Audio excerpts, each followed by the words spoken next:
We have a lot of welding processes here at Heartland Fabrication. We are a steel production facility. We also have a lot of overhead cranes to move this process through our lines, plasma cutting and down to just like small stuff like the smaller welders. Our maintenance department here at Heartland Fabrication services more than 800 pieces of equipment on site. Without us, the plant would come to an idle and stall.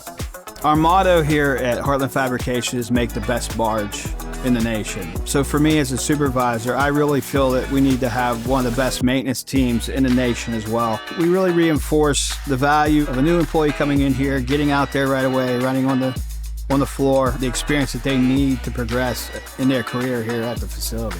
As an electrician, you really get to learn a lot of new things with a lot of the equipment that we're bringing in. It keeps me challenged, it keeps me on top of my game. Very optimistic about where we're headed at in the future here as a company. Our pay here at Heartland Fabrication is top notch in the community.